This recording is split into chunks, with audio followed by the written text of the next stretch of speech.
What's going on, guys? This is Berz. I want to talk to you today about the Surefire G2X Tactical flashlight.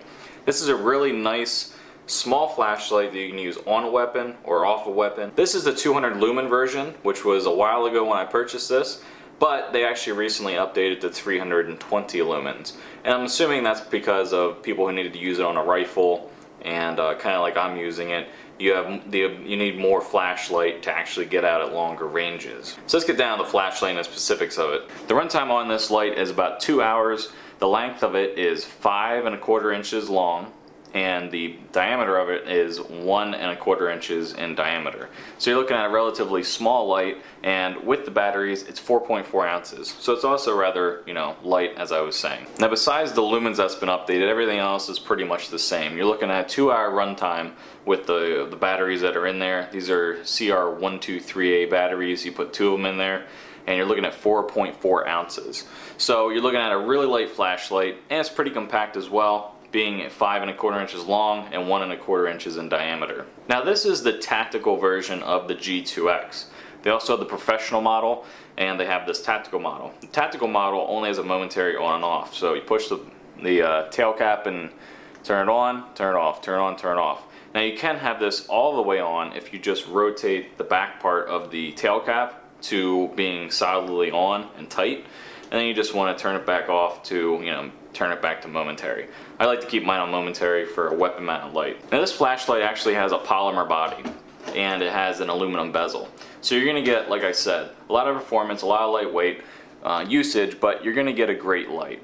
Now, I have this one painted, as you can see, and you can also paint these if you want to camo them or whatever, but it works really well for me because in this situation where I have mine mounted, I'm here firing right here, need the light on here, it's on, and I'm using it on. I'm bumping the camera like a professional would, and off, on, off, on, off. But when I'm actually using the weapon, like during the day, or I don't need it on, I don't have to have my finger near there. I can move my finger up when I need to use it, okay? And there's a lot of button there to actually get it, to actuate it. It has a 1-inch ring diameter. It is 1¼ inches at its fullest extent right here.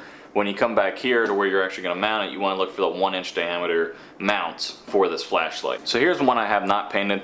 This is in the foliage green color. This is what I would call my green kind of AK that I'm going to be painting here. I put some new parts on it to repaint it, but I went the foliage green one. So as you can see, what it looks like when there's nothing painted on it. It's a nice, there's a nice body to this flashlight. I wish I would see some more as far as like texture to it, as far as keeping it in your hand. It is a slim, slick kind of flashlight. There's no knurling or anything on here. I'd really like to see that added to this. Here you can see the actual light. This is an LED light, so there's really no filament in there, as you'd see with a regular flashlight, to break or jostle or cause any problems. This flashlight's going to last a while. I've replaced the batteries in this one a couple times now, and the runtime is pretty accurate at 2 hours, and I've had no problems with this on here, bumping it around, going through training classes and stuff. I've never had any problems with this one. This one I just kind of got on here to a degree, and I don't use this AK as much, so that's why it kind of looks the way it looks. It looks pretty much brand new because, well, I'm using this one a lot more. So as far as looking for something that's in a good price range, you're going to get this easily under $100.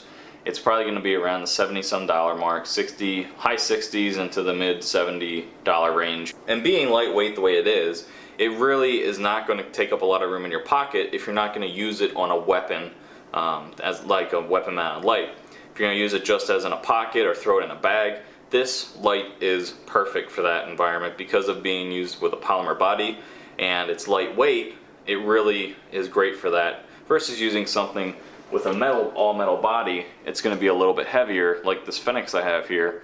This is a great kind of handheld flashlight, but it's a little heavier compared to this G2X. So let's take a look at the throw of this flashlight and what kind of pattern it puts out. So let's see what kind of pattern this throws off onto the wall. This wall is easily 6 foot wide, and it's easily going to bring that up. We're here within probably about a 10-foot area, and you can see that that's going to light it up. You can see the end of the gun because it's behind where the sight is, so you're definitely going to see that. But you can see what kind of pattern it puts out there. You can see a little bit closer now. So a little bit closer, here's the kind of pattern you're looking for, and you're looking at, You're going to get that kind of a pattern.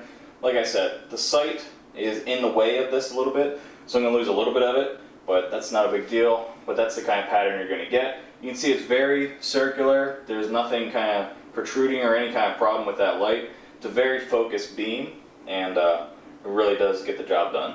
And you can see if you want to, you could actually add a strobe to it just by continually flashing the light. There's no problem with that as well if you're worried about having a strobe ability. So if you guys are looking for a light that's definitely going to be compact, lightweight, and is going to be a relatively good price and very durable, this is definitely a light I recommend. The only thing I'd really like to see is some knurling and some grip added to it in the handheld way. You know, on this kind of way it's great, it's already, you know, zipped down, it's not going to go anywhere. But if I'm using this in a handheld way, I really like to see some grip added to that flashlight to kind of give it a little bit added texture for you know, grip.